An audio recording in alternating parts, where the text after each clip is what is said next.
Akash, now you are the billionaire man. ವಾಪಸ್ ಬೆಂಗಳೂರಿಗೆ ಬಾ ಆಕಾಶ್. ಮೂರ್ತಿ ಗ್ರೂಪ್ ಆಫ್ ಕಂಪ್ನೀಸ್ಗೆ ವಾರಸ್ದಾರ ನೀನು. ಆ ಮಾತು ಕೇಳಿ ಆಕಾಶ್ ಆಶ್ಚರ್ಯದಿಂದ, ಚತುರ್ವೇದಿ ಅಂಕಲ್, ನೀವಿಲ್ಲೇನ್ ಮಾಡ್ತಾ ಇದ್ದೀರಾ? ಏನ್ ಹೇಳ್ತಾ ಇದ್ದೀರಾ ನೀವು ಅಂತ ಕನ್ಫ್ಯೂಷನ್ ಅಲ್ಲಿ ಕೇಳ್ದ. ನನ್ನನ್ನ ನಿಮ್ಮ ತಾತ ಸೋಮನಾಥ್ ಮೂರ್ತಿ ಅವರು ಕಳಿಸಿದಾರೆ ಆಕಾಶ್. ಮೂರ್ತಿ ಗ್ರೂಪ್ ಆಫ್ ಕಂಪ್ನೀಸಿಗೆ ಸೇರಿರೋ ಸಾವಿರಾರು ಕೋಟಿ ಆಸ್ತಿ ಎಲ್ಲ ತಮ್ಮ ಮಾಲೀಕನನ್ನ ನೋಡೋದಿಕ್ಕೆ ಕಾಯ್ತಾ ಇದೆ. ನೀನು ಕಂಪ್ನಿಯ ಹೆಡ್ ಆಗಿ ಎಲ್ಲ ಜವಾಬ್ದಾರಿನೂ ನಿಭಾಯಿಸೋ ಟೈಮ್ ಬಂದಾಯ್ತು. ಪ್ಲೀಸ್ ನನ್ನ ಜೊತೆ ಬಾ ಅಂದಾಗ ಆಕಾಶ್ ಮುಖ ಸೀರಿಯಸ್ ಆಯ್ತು. ಮೂರ್ತಿ ಗ್ರೂಪ್ ಆಫ್ ಇಂಡಸ್ಟ್ರೀಸ್ ಇಡೀ ಇಂಡಿಯಾದಲ್ಲಿ ಮಾತ್ರ ಅಲ್ಲ, ಏಷ್ಯಾದಲ್ಲೇ ನಂಬರ್ 1 ಕಂಪ್ನಿ ಆಗಿತ್ತು.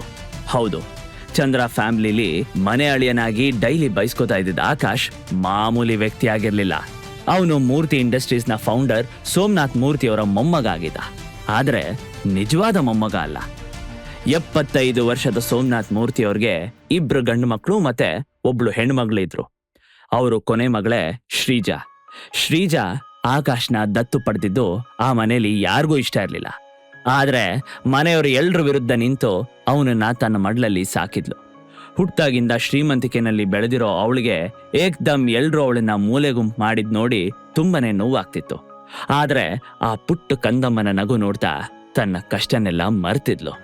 ಆ ಮನೆ ಫ್ಯಾಮಿಲಿ ಲಾಯರ್ ಆಗಿರೋ ಅಶೋಕ್ ಚತುರ್ವೇದಿ ಶ್ರೀಜಾನನ್ನ ಸ್ವಂತ ತಂಗಿ ಹಾಗೆ ಕಾಣ್ತಾ ಇದ್ರು. ತನ್ನ ತಾಯಿಗೆ ಅವ್ರ ಮೇಲೆ ಗೌರವ ಇತ್ತು ಅನ್ನೋ ಒಂದೇ ಒಂದು ಕಾರಣಕ್ಕೆ ಆಕಾಶ್ ಅವ್ರ ಜೊತೆ ಮಾತಾಡ್ತಿದ್ದ.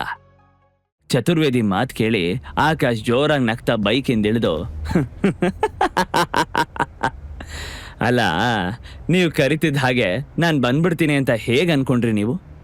ನನ್ನ ತಾಯಿ ಸಾವಿಗೆ ಕಾರಣ ಆಗಿರೋ ಆ ಮನೆಗೆ ನಾನು ಕಾಲಿಡ್ಬೇಕಾ? 3 ವರ್ಷದ ಹಿಂದೆ ನನ್ನ ಲೈಫಲ್ಲಿ ಏನಾಯ್ತು ಅಂತ ನಿಮಗೂ ಗೊತ್ತಿದೆ ಅಲ್ವಾ? ಅಮ್ಮ ಸಾಯೋ ಸ್ಥಿತಿಲಿದ್ದಾಗ ನಾನು ಆ ಸೋಮನಾಥ್ ಮೂರ್ತಿಯವರ ಕಾಲಿಗೆ ಬಿದ್ದು ನನ್ನ ತಾಯಿನ ಉಳಿಸ್ಕೊಡಿ ಅಂತ ಬೇಡ್ಕೊಂಡಿದ್ದೆ. ಆದರೆ ಅವರು ನನ್ನ ತಾಯಿ ಕಡೆ ಒಂದ್ಸಲನೂ ನೋಡದೆ ತಮ್ಮ ಬಿಸ್ನೆಸ್ ಪಾರ್ಟಿನಲ್ಲಿ ಬ್ಯುಸಿ ಆಗಿದ್ರು. ಅವರಿಂದನೇ ನಾನು ಅಮ್ಮನ್ನ ಕಳ್ಕೊಂಡೆ. ನನ್ನ ಕಣ್ಣು ಮುಂದೆ ಅಮ್ಮ ನರಳಿ ಸಾಯುವಾಗ ನಾನು ಎಷ್ಟು ಕಷ್ಟಪಟ್ಟೆ ಅಂತ ನನಗೆ ಮಾತ್ರ ಗೊತ್ತು ಅಂಕಲ್. ನನ್ನ ತಾಯಿ ಸಾವಿಗೆ ಕಾರಣ ಆಗಿರೋ ಆ ವ್ಯಕ್ತಿನ ನಾನು ಕೊನೆ ಉಸಿರು ಇರೋವರೆಗೂ ಕ್ಷಮಿಸಲ್ಲ. ಹಾಗೆ ಆ ಮನೆಗೆ ವಾಪಸ್ ಕಾಲಿಡಲ್ಲ ಅಂತ ಆಕಾಶ್ ವಾಯ್ಸು ಸ್ಟ್ರಾಂಗ್ ಆಗಿತ್ತು. ಆಕಾಶ್, ನೀನಿನ್ನೂ ಹಳೆದನ್ನ ಮನಸ್ಸಲ್ಲಿಟ್ಕೊಂಡು ನಿನ್ನ ಕುಟುಂಬದ ಮೇಲೆ ಸಿಟ್ಟು ಮಾಡ್ಕೊಂಡಿದ್ಯಾ? ಹೌದು, ನಿನ್ನ ಸಿಟ್ಟಲ್ಲೂ ನ್ಯಾಯ ಇದೆ. ಆದರೆ ಈಗ ನಿನ್ನ ತಾತನಿಗೆ ತಾವು ಮಾಡಿರೋ ತಪ್ಪಿನ ಅರಿವಾಗಿದೆ. ಅವರು ತುಂಬ ಪಶ್ಚಾತ್ತಾಪ ಪಡ್ತಾ ಇದ್ದಾರೆ. ಒಂದೇ ಒಂದ್ಸಲ ಅವ್ರು ಮಾಡಿರೋ ತಪ್ಪನ್ನ ತಿದ್ಕೊಳ್ಳೋದಕ್ಕೆ ಅವಕಾಶ ಕೊಡು ಅಂತ ನಾನು ನಿನಗೆ ರಿಕ್ವೆಸ್ಟ್ ಮಾಡ್ಕೊಳ್ತಾ ಇದ್ದೀನಿ. ನಿನಗೆ ಗೊತ್ತು ನಿಮ್ಮ ತಾತ ಎಷ್ಟು ಹಠಮಾರಿ ಅಂತ. ಅವರು ಮನ್ಸು ಮಾಡಿದ್ರೆ ಈ ಚಂದ್ರ ಗ್ರೂಪ್ ಆಫ್ ಇಂಡಸ್ಟ್ರೀಸ್ನ ಮಣ್ಮುಕ್ಕೋ ಹಾಕಿ ಮಾಡ್ತಾರೆ. ಅವ್ರು ಹಾಗೇನಾದರೂ ಮಾಡೋಕ್ಕೂ ಮುಂಚೆ ನೀನು ವಾಪಸ್ ಬರೋದು ಒಳ್ಳೇದು. ಆಕಾಶ್ ಆದರೂ ಜಗ್ಲಿಲ್ಲ. ಅವ್ರೇನು ಮಾಡ್ತಾರೋ ಮಾಡಲಿ, ಆದರೆ ನಾನು ಮಾತ್ರ ಅವ್ರು ಹೇಳ್ದಂಗೆ ಕೇಳಲ್ಲ. ಅವ್ರ ಆಸ್ತಿ ಮೇಲೆ ಹಣದ ಮೇಲೆ ನನಗೆ ಯಾವ ಇಂಟ್ರೆಸ್ಟೂ ಇಲ್ಲ ಅಂತ ಅವ್ರಿಗೋಗಿ ಹೇಳಿ. ನನ್ನ ತಾಯಿನೇ ಇಲ್ಲ ಅಂದಮೇಲೆ ಅವ್ರ ಆಸ್ತಿ ತಗೊಂಡು ನಾನೇನು ಮಾಡಲಿ? ಇದನ್ನೆಲ್ಲ ನನ್ನ ತಾಯಿ ಜೀವಂತವಾಗಿರುವಾಗಲೇ ಹೇಳಿದರೆ ಅವಳ ಜೀವಕ್ಕೆ ಸ್ವಲ್ಪನಾದರೂ ಸಮಾಧಾನ ಆಗ್ತಿತ್ತೇನೋ. ಒಂದೇ ಒಂದ್ಸಲ ಈ ವ್ಯಕ್ತಿ ಅಮ್ಮನ ತಲೆ ಮೇಲೆ ಕೈ ಇಟ್ಟಿದ್ರೆ ಅವಳ ನೋವು, ದುಃಖ, ಕಷ್ಟ ಇದೆಲ್ಲ ಸ್ವಲ್ಪ ಮಟ್ಟಿಗೆ ಕಡಿಮೆ ಆಗ್ತಿತ್ತೇನೋ. ಆದರೆ ಅವರೆಲ್ಲರೂ ಅಮ್ಮನ ದ್ವೇಷ ಮಾಡ್ತಾನೆ ಬಂದರು. ನನಗವ್ರ ಬಗ್ಗೆ ಮಾತಾಡೋಕ್ಕೂ ಇಷ್ಟ ಇಲ್ಲ.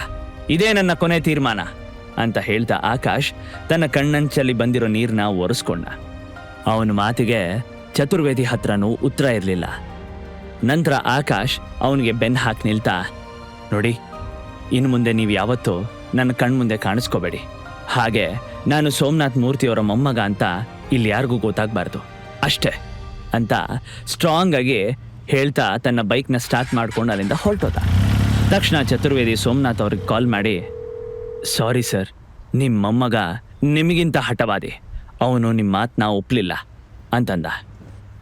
ಏನು ಹೇಳ್ತಾ ಇದೀಯಾ ಚತುರ್ವೇದಿ? ನೋಡು, ಸರಿಯಾಗಿ ಕೇಳಿಸ್ಕೊ. ಆಕಾಶ್ ಈ ಮನೆಗೆ ವಾಪಸ್ ಬರಲೇಬೇಕು. ಅದಕ್ಕೋಸ್ಕರ ನೀನು ಯಾವ ದಾರಿನ ಚೂಸ್ ಮಾಡಿಕೊಂಡ್ರೂ ನನಗೋಕೆ. ಆದರೆ ಅವನು ಮಾತ್ರ ನನ್ನ ಕೈ ತಪ್ಪು ಹೋಗಬಾರ್ದು. ಅರ್ಥ ಆಯ್ತಾ? ಇದು ಎಷ್ಟು ಇಂಪಾರ್ಟೆಂಟ್ ಅಂತ ನಿನಗೂ ಗೊತ್ತು ತಾನೆ. ಡೂ ಸಮಥಿಂಗ್ ಅಂತ ಸೋಮನಾಥ್ ಮೂರ್ತಿ ಖಡಕ್ ವಾಯ್ಸಲ್ಲಿ ಆರ್ಡರ್ ಮಾಡಿ ಕಾಲ್ ಕಟ್ ಮಾಡಿದ್ರು. ಚತುರ್ವೇದಿಗೆ ಏನು ಮಾಡ್ಬೇಕಂತ ಗೊತ್ತಾಗದೆ ಡೀಪಾಗಿ ಥಿಂಕ್ ಮಾಡೋಕ್ಕೆ ಶುರು ಮಾಡ್ದ. ಸ್ವಲ್ಪ ಹೊತ್ತಾದ್ಮೇಲೆ ಅವನ ತಲೆಗೆ ಏನೋ ಒಂದು ಐಡಿಯಾ ಫ್ಲಾಶ್ ಆಯಿತು. ಆಕಾಶ್, ನೀನು ಮೂರ್ತಿ ಫ್ಯಾಮಿಲಿಗೆ ವಾಪಸ್ ಬರಲೇಬೇಕು. ಬರೋ ಹಾಗೆ ನಾನು ಮಾಡ್ತೀನಿ ಅಂತ ಹೇಳ್ತಾ ನಿಗೂಢವಾಗಿ ಸ್ಮೈಲ್ ಮಾಡ್ದ. ಆಕಾಶ್ ಅಲ್ಲಿಂದ ತನ್ನ ಕೆಲಸದಲ್ಲಿ ಬ್ಯುಸಿ ಆದ. ಆದರೂ ಕೂಡ ಅನನ್ಯ ಕಾಲ್ ಮಾಡಿ ತಲೆ ತಿಂತಿದ್ಲು. ಆದರೆ ಆಕಾಶ್ ಅವಳು ಕಾಲ್ ರಿಸೀವ್ ಮಾಡಿ, ನೋಡನನ್ಯ, ನನ್ನ ಹತ್ರ ನೀನು ಹೇಳಿರೋ ಕೆಲಸ ಮಾಡೋಕ್ಕಾಗಲ್ಲ, ಸುಮ್ಮನೆ ನನಗೆ ಕಾಲ್ ಮಾಡಿ ತಲೆ ತಿನ್ಬೇಡ ಅಂತ ರಫ್ ವಾಯ್ಸಲ್ಲಿ ಹೇಳಿ ಕಾಲ್ ಕಟ್ ಮಾಡ್ದ. ಇವತ್ತು ಯಾಕೋ ಆಕಾಶ್ ಮೂಡ್ ಸರಿ ಇರಲಿಲ್ಲ. ಅದಕ್ಕೆ ಕಾರಣ ಸಿತಾರಾ ತನ್ನ ಬರ್ತ್ಡೇನ ಮರ್ತಿದ್ದಾಳೆ ಅನ್ನೋ ರೀಸನ್ ಮಾತ್ರ ಅಲ್ಲ, ಇಷ್ಟು ವರ್ಷ ಆದಮೇಲೆ ಅವನ ಹಳೆ ಲೈಫ್ ಮತ್ತೆ ಕಣ್ಮುಂದೆ ಪ್ರತ್ಯಕ್ಷ ಆಗಿತ್ತು. ಪದೇ ಪದೇ ತನ್ನ ತಾಯಿಯ ಸಾವು ಕಣ್ಮುಂದೆ ಪ್ರತ್ಯಕ್ಷ ಆಗ್ತಿತ್ತು. ಆದರೂ ಆಕಾಶ್ ತನ್ನ ಎಮೋಷನ್ಸ್ನ ಕಂಟ್ರೋಲ್ ಮಾಡ್ಕೊಂಡ. ನೆಕ್ಸ್ಟ್ ಮಾರ್ನಿಂಗ್ ಆಕಾಶ್ ಬೇಗ ಎದ್ದು ಫ್ರೆಶ್ ಅಪ್ ಆಗಿ ಸಿತಾರಾಗೋಸ್ಕರ ಕಾಫಿ ರೆಡಿ ಮಾಡ್ಕೊಂಡು ಬಂದ. ಆಗ ಸಿತಾರಾ ತನ್ನ ತಲೆನ ಒತ್ತಿ ಹಿಡ್ಕೊಳ್ತಾ ಬೆಡ್ಡಿಂದ ಎದ್ದು ಕೂತ್ಲು. ನಿಧಾನವಾಗಿ ಕಣ್ಣು ಓಪನ್ ಮಾಡಿ ಸುತ್ತಮುತ್ತ ನೋಡಿದ್ಲು. ಗಾಬರಿಯಿಂದ ಬೆಡ್ಡಿಂದ ಕೆಳಗಿಳಿದು ಆಕಾಶ್ ಕಡೆ ನೋಡ್ತಾ, ವಾಟ್ ನಾನ್ಸೆನ್ಸ್ ಆಕಾಶ್, ನಿನ್ನ ರೂಮಲ್ಲಿ ನಾನು ಹೇಗೆ ಬಂದೆ? ನನ್ನ ಮೈ ಮುಟ್ಟೋಷ್ಟು ಧೈರ್ಯನ ನಿನಗೆ? ಯಾಕೆ ಹೇಗೆ ಮಾಡಿದೆ ಅಂತ ಹಾವಿನ ಹಾಗೆ ಬುಸ್ಕುಡ್ತಾ ಕೇಳಲ್ಲು. ಕಾಮ್ ಡೌನ್ ಸಿತಾರಾ, ನೀನು ಅನ್ಕೊಂಡಿರೋ ಹಾಗೆ ನಾನೇನು ಮಾಡಲಿಲ್ಲ. ಆ್ಯಕ್ಚುಲಿ ನೀನು ನೆನ್ನೆ ದೇವ್ ಚಟರ್ಜಿ ಕ್ಲಬ್ ಹೌಸಿಗೆ ಹೋಗಿದ್ದೆ. ಅಲ್ಲಿ ನಾನು ನಿನ್ನನ್ನು ಆ ದೇವಿಂದ ಬಚಾವ್ ಮಾಡಿ ಇಲ್ಲಿಗೆ ಕರ್ಕೊಂಡು ಬಂದೆ. ಇಂಥ ಟೈಮಲ್ಲಿ ನೀನೊಬ್ಬಳೇ ಇರೋದು ಸರಿಯಲ್ಲ ಅಂತ ನನ್ನ ರೂಮಿಗೆ ಕರ್ಕೊಂಡು ಬಂದೆ ಅಷ್ಟೇ. ಅವನಾಗ ಹೇಳ್ತಿದ್ದಾಗೆ ಸಿತಾರಾ ನಿನ್ನೆ ನಡೆದಿರೋ ಘಟನೆನೆಲ್ಲ ನೆನಪು ಮಾಡಿಕೊಂಡ್ಳು. ಬೆಳಿಗ್ಗೆಯಿಂದ ದೇವ್ ಜೊತೆ ಯಾವುದೋ ಪ್ರಾಜೆಕ್ಟ್ ಮ್ಯಾಟ್ರಿಗೆ ಡಿಸ್ಕಷನ್ ನಡೆದಿದ್ದು, ನಂತರ ಸಂಜೆ ಅವನು ತನ್ನನ್ನು ಕ್ಲಬ್ಗೆ ಕರ್ಕೊಂಡು ಹೋಗಿದ್ದು, ಫೋರ್ಸ್ ಮಾಡಿ ಜ್ಯೂಸ್ ಕುಡಿಯೋಕೆ ಕೊಟ್ಟಿದ್ದು, ಇದೆಲ್ಲ ನೆನಪಾಗ್ತಿದ್ದ ಹಾಗೆ ಸಿತಾರನ್ ಕೈ ಕಾಲು ನಡ್ಗೋದಕ್ಕೆ ಶುರುವಾದ್ವು. ಅವಳಿಗೆ ನಿಲ್ಲಕ್ಕೂ ಆಗದೆ ದುಪ್ ಅಂತ ಬೆಡ್ ಮೇಲೆ ಕುಸಿದು ಕೂತ್ಕೊಂಡ್ಲು. ತಕ್ಷಣ ಆಕಾಶ್ ಗಾಬರಿಯಿಂದ, ಸಿತಾರಾ, ಆರ್ ಯು ಓಕೆ ಅಂತ ಕೇಳ್ದ. ಅವಳು ತನ್ನ ಭಯನ ಕಂಟ್ರೋಲ್ ಮಾಡ್ಕೊತ, ಎಸ್ ಓಕೆ, ನೋಡು, ನನಗೆ ನಿನ್ನೆ ರಾತ್ರಿ ಏನು ನಡೀತು ಅಂತ ನೆನಪಿಲ್ಲ. ನನ್ನನ್ನು ಸೇವ್ ಮಾಡೋದಕ್ಕೆ thank you so much. But ಇದೇ ನೆಪ ಇಟ್ಕೊಂಡು ನನಗೆ ಹತ್ರ ಆಗೋದಕ್ಕೆ ಟ್ರೈ ಮಾಡಬೇಡ ಅಂತಂದ್ಲು. ಅವಳ ಮಾತಿಗೆ ಆಕಾಶ್ ಲೈಟಾಗಿ ಸ್ಮೈಲ್ ಮಾಡ್ತಾ, ಸರಿ, ಮೊದಲು ಈ ಕಾಫಿ ಕುಡಿ ಅಂತ ಹೇಳ್ತಾ ಕಾಫಿ ಕಪ್ನ ಅವಳು ಕೈ ಕೊಟ್ಟ. ಸಿತಾರಾ ಕಾಫಿ ಸಿಪ್ ಮಾಡ್ತಾ ನೆಲದ ಮೇಲಿರೋ ಪಿಲ್ಲೋ ಮತ್ತು ಬ್ಲ್ಯಾಂಕೆಟ್ನ ನೋಡಿದ್ಲು. ಓ, ಆಕಾಶ್ ನೆಲದ ಮೇಲೆ ಮಲಗಿದ್ನಾ?